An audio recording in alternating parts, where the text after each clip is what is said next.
de l'activité, et quand on dit de l'activité, c'est vraiment au sens le plus large. On en parle dans Causement Réunionnais.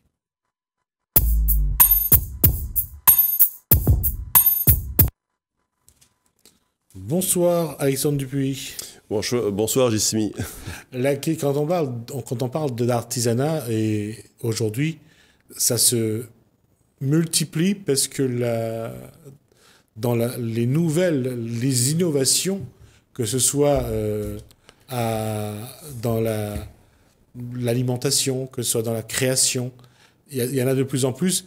Et à La Réunion, il y a quand même quelques structures qui portent ça, et comme celui que vous avez rencontré. Oui, exactement. Alors aujourd'hui, nous retournons dans l'Ouest, et plus précisément à l'Éperon. Alors j'ai déjà fait deux reportages dans l'Ouest avec justement la Fashion Dog qu'on a pu voir dans ton émission Jismi, mais aussi les 40 artisans du Jardin d'Éden. Et alors là, c'est à l'Éperon. À l'Éperon, c'est 90 artisans qui exposent. Alors, c'est une façon de pallier justement à toutes les contraintes qu'il y a eu suite au Covid. Et cette magnifique exposition, on la doit à Jean-Charles Nagou et à Rémi Combeau.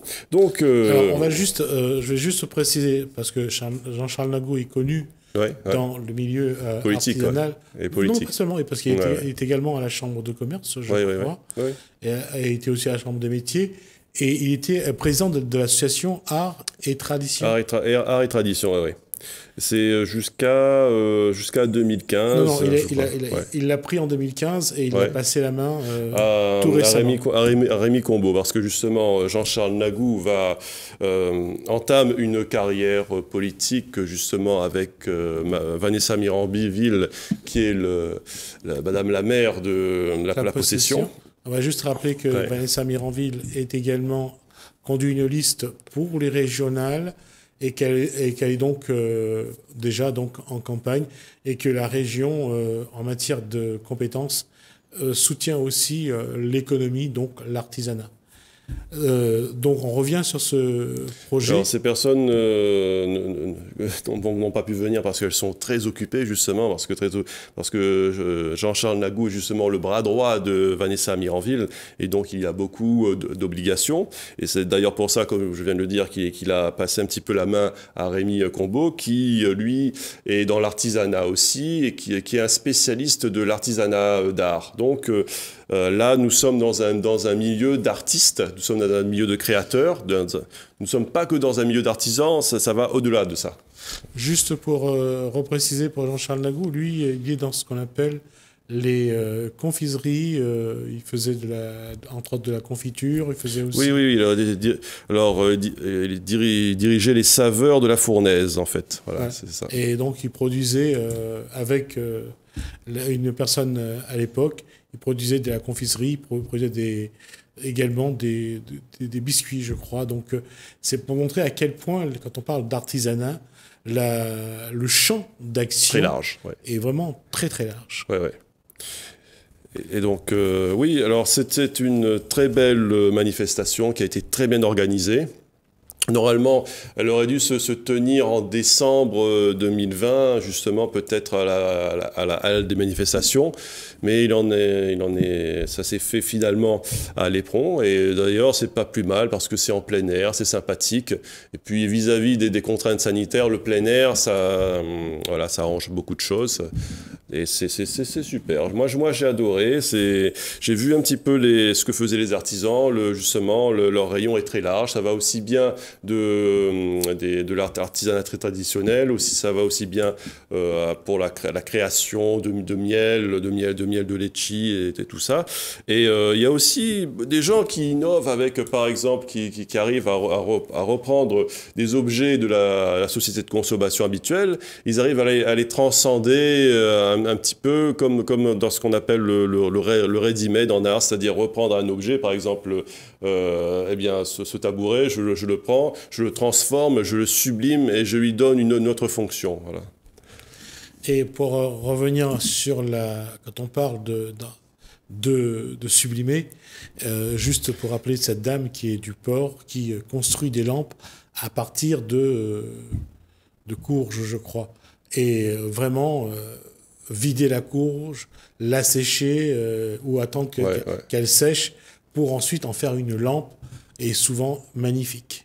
Oui, les lampes, on peut les faire de cette façon. On a d'autres qui en font avec du Vacoa, ou d'autres qui avec d'autres feuilles de palmier qui arrivent à les tresser, à donner une forme très artistique, voilà. Donc les artisans, ils sont capables de doubler, sont capables de faire preuve de création, de faire preuve d'inventivité.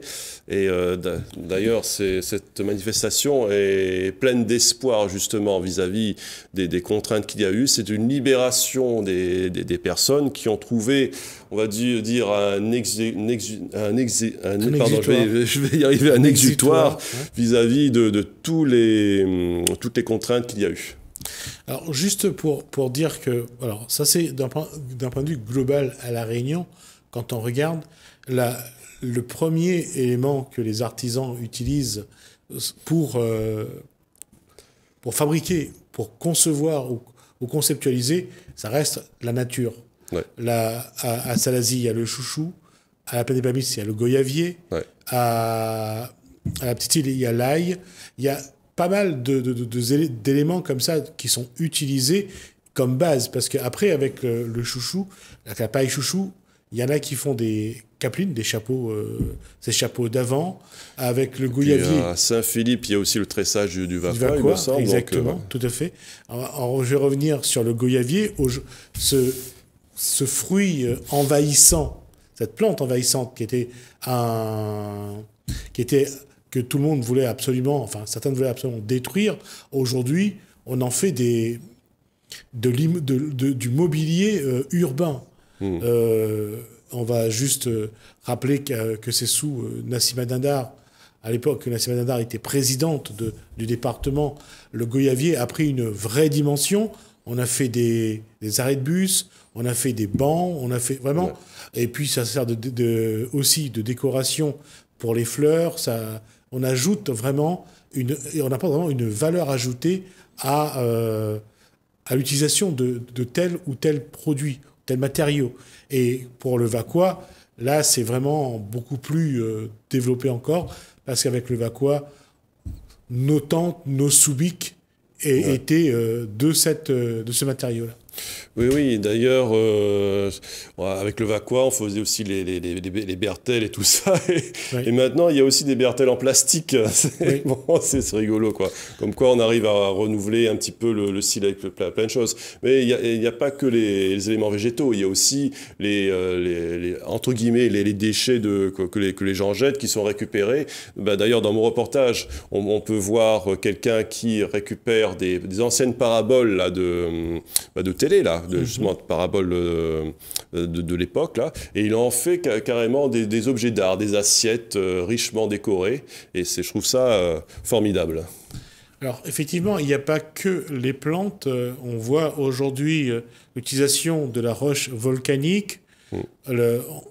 Économiquement, il y en a qui font des dalles pour refaire les allées, pour refaire une terrasse. Il y a ceux qui utilisent la roche juste comme lampe, le travail pour faire des lampes. Dire qu'aujourd'hui, je vais revenir à ce qui est naturel, l'utilisation des graines. C'est incroyable comme à partir des graines, ils peuvent faire des bijoux. Il y a une dame qui ramasse des bouts de verre, qui travaille. Oui, on avait eu ça, pour faire. On avait vu ça lors de mes reportages, justement, pour les 40 artisans au Jardin d'Éden. Il y avait des artisans qui arrivaient à récupérer les bouts de verre, ils arrivaient à polir les pierres pour en faire des objets dignes d'attention, justement. Et ça, c'est génial, quoi. Reste que sur l'Éperon, l'Éperon est devenu un endroit incontournable, parce que quand on arrive sur ce rond-point, on arrive sur le rond-point qui est juste à côté de ce marché de l'Éperon. C'est juste sur le rond-point. Et là... C'est un lieu qui est dédié à l'artisanat, l'Éperon, en fait. Hein. L'artisanat, ce n'est pas que pour cette manifestation, mais c'est aussi pour la vie de tous les jours. D'ailleurs, avant de faire les beaux-arts, j'avais pris des cours de peinture avec un peintre, justement, qui donnait des cours là, à l'Éperon. Et donc, à l'Éperon, il y a des gens qui ont beaucoup de talent, il y a beaucoup de savoir-faire. C'est un village, c'est vraiment un village artisanal. C'est quelque chose qui est c'est incontournable, comme tu viens de le dire. Et c'est un peu dommage parce que avant il y avait dans chaque commune un marché couvert. Et on pouvait, il y avait un endroit pour les artisans. Aujourd'hui, la plupart des marchés ont disparu. Les artisans sont partis avec, bien sûr, et les artisans, on les retrouve souvent sur les marchés forains ou lors d'un marché de producteurs, ou bien à l'occasion de ces rendez-vous de l'artisanat et qui permet enfin de montrer le savoir-faire des artisans. Ouais. Je pense qu'il devrait y avoir plus de marchés artisanaux, plus de marchés qui mettent en avant les créateurs, l'innovation. C'est dommage qu'il n'y ait plus ces marchés-là.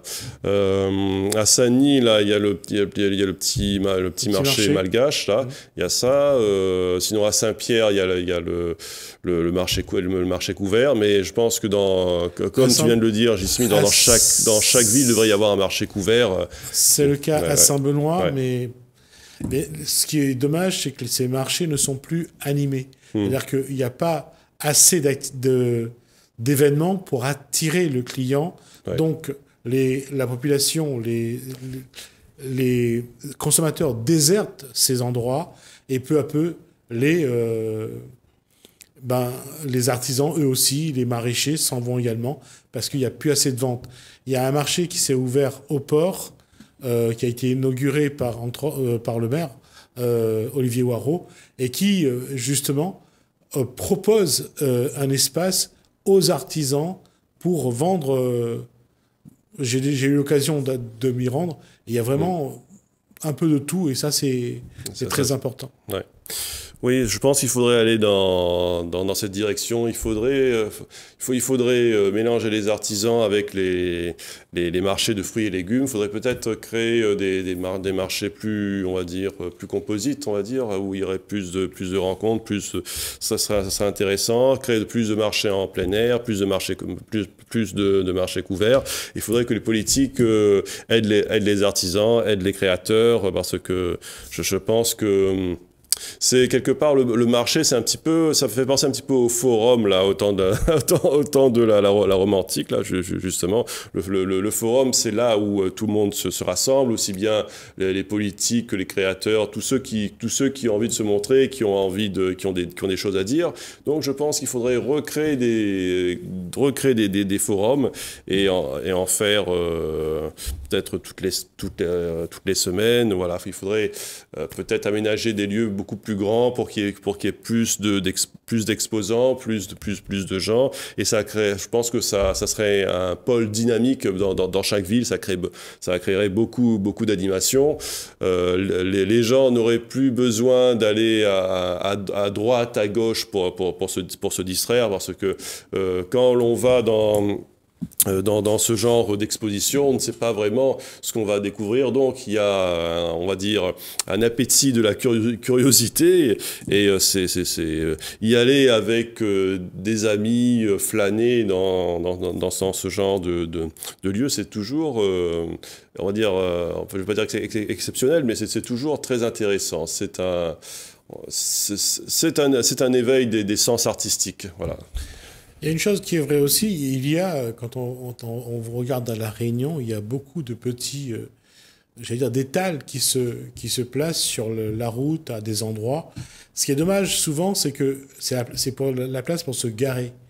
On a envie, on voit les objets, on voit les produits qui sont vendus, on a envie de s'arrêter pour aller apprécier, mais c'est pas quelque chose qui est simple, parce que quand il y a une grande circulation, et surtout quand il n'y a pas de place pour se garer, c'est difficile de se faire plaisir. C'est pour ça qu'aujourd'hui, il faudrait avoir comme l'a dit Alexandre Dupuis, avoir des endroits où on peut, d'une part, avoir suffisamment de propositions, d'offres, mais en même temps avoir un confort pour se garer, un confort pour sortir de la voiture et y revenir après. Et là, si les grandes surfaces font des affaires, c'est bien à cause du confort du parking, du temps qu'on ne perd pas à se garer, du temps qu'on ne perd pas à trouver une place. Parfois, en ville, il faut tourner pendant une demi-heure avant de trouver une place. Et ça, c'est pas vraiment pour avantager le développement de l'artisanat.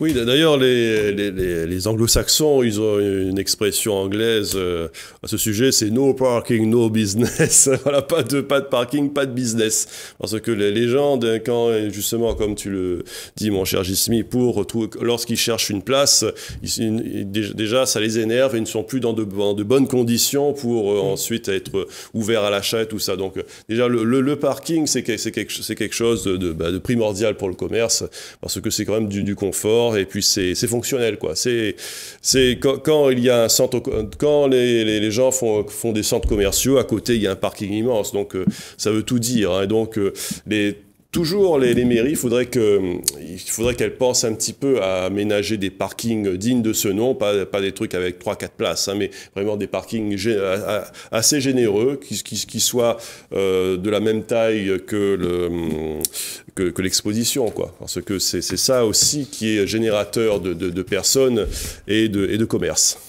Et il faudra penser aussi quand on parle de l'artisanat, il faut qu'il y ait une organisation entre eux, parce que ce qui est un frein au développement de l'artisanat, surtout à la promotion, à la commercialisation, c'est qu'il n'y a pas une entente entre différentes activités pour être sur le même endroit et avoir un endroit pour boire un verre, pour manger quelque chose. Parce que souvent, les gens viennent avec leurs enfants. S'il y a un endroit pour s'asseoir, pour laisser les enfants un moment, ça aide à la personne à faire son choix, à le faire de manière tranquille, sereine, apaisée, et de faire des achats. Quand on doit traîner des sachets, veiller les enfants, on n'a pas le temps d'apprécier. Ouais. Non mais ça c'est bien vrai, quoi. Oui, comme je disais tout à l'heure, là, il faut des parkings pour que les gens se sentent bien, pour qu'ils puissent garer leur voiture. Et là c'est pareil, hein, les gens ils ont besoin justement de coordination, en fait. Les différents éléments, par exemple, une personne, comme tu viens de le dire, là, qui vient en famille, elle va peut-être avoir besoin d'un lieu pour canaliser l'énergie des enfants. Et après, s'il a envie de prendre un verre, il faut qu'il y ait un petit bar sympa. Ensuite, la mère de famille voudra peut-être acheter des robes avec des artisans couturiers et tout ça. Donc, c'est tout l'art de coordonner les troupes, en fait. Et ça, c'est tout un art, et les municipalités ont bien du mal, je pense, hein, parce que mettre les gens d'accord, c'est toujours compliqué, parce qu'il y a toujours des intérêts à droite, à gauche, et il faut essayer de passer au-dessus de ça. Il faut être on va dire, un chef de guerre pour réussir à résoudre ces problèmes. En tout cas, pour l'artisanat, ça va être, c'est encore, j'allais dire, une question de volonté, parce que à La Réunion, l'avantage, c'est d'avoir un territoire aussi riche en matériaux.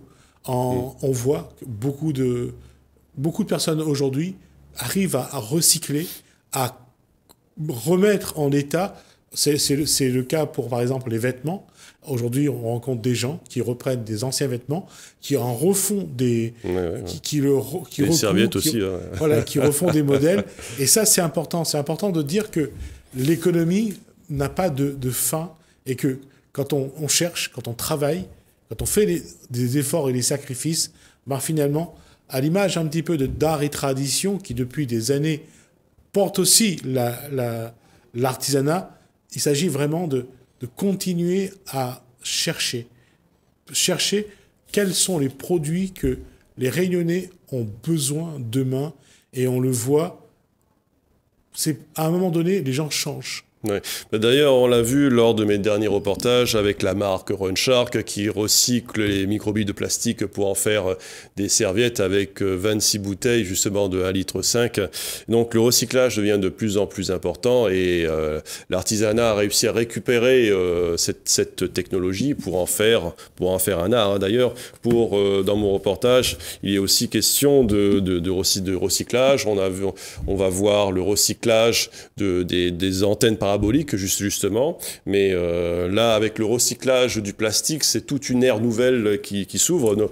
Le recyclage du plastique, c'est aussi avec Cyclea qui sait utiliser cette technologie pour transformer en petites paillettes de plastique. Et je pense que maintenant, il va y avoir de moins en moins de freins à la récupération des choses pour en faire des objets usuels, artistiques. Et je pense que les artisans vont redoubler d'inventivité juste avec ces nouvelles technologies qui arrivent sur le marché pour nous faire des choses vraiment exceptionnelles. Ce qu'on va voir surtout, je pense, dans les mois et les années à venir, c'est de savoir comment transformer les produits agricoles pour un marché qui est de plus en plus évolue vers le consommer à l'extérieur. Les gens cuisent de moins en moins chez eux, préfèrent aujourd'hui se faire livrer devient un geste naturel. Peut-être que les artisans pourront eux aussi se mettre sur cette posture-là, transformer des produits agricoles et ensuite, il faudra quand même trouver un bon concept pour que la livraison ne soit pas chère. Oui, alors là, c'est encore, là, on n'est plus dans la coordination, là, on est carrément dans la synergie, c'est-à-dire que utiliser toutes les énergies des uns et des autres pour créer un but commun ou un produit commun. Donc là, là, mon cher Gismil, dans l'idée, il est question d'utiliser des objets de récupération créés par des artisans pour voir à la création d'aliments de la cuisine, justement. Donc ça, je pense qu'on va aller vers ce but-là. Ouais. Parce que, par exemple, les aliments, ils sont dans des barquettes, hein, dans les camions-bars et tout ça. Et je pense que les barquettes, peut-être qu'on pourrait les remplacer peut-être par des créations plus végétales, par exemple, hein, comme avant, comme les gens qui mangent justement la cuisine indienne là, dans les feuilles de banane. Donc, on pourrait créer un genre de feuilles de banane plus high-tech et plus... Alors, ce qui va se passer actuellement, c'est qu'on cherche... Il y a des personnes qui cherchent à faire venir à La Réunion des couverts en bois ou en bambou. Ouais. Ça, c'est une démarche. On va voir si ça se fait ou pas. En tout cas, on a changé les barquettes. Maintenant, les barquettes en polystyrène disparaissent peu à peu du marché. Ce sont les barquettes en carton recyclables. On va voir ce que ça donne. On arrive au bout de cet échange, Alexandre Dupuis. J'aimerais aussi saluer cet artiste-là, Christian Marca, qui est un ségatier de talentueux qu'on va voir dans mon reportage et qui a fait un morceau sur le confinement. D'accord. Merci Alexandre Dupuis pour ces informations. Merci à vous de nous avoir suivis. Merci Hélène, merci François. Je vous dis à bientôt.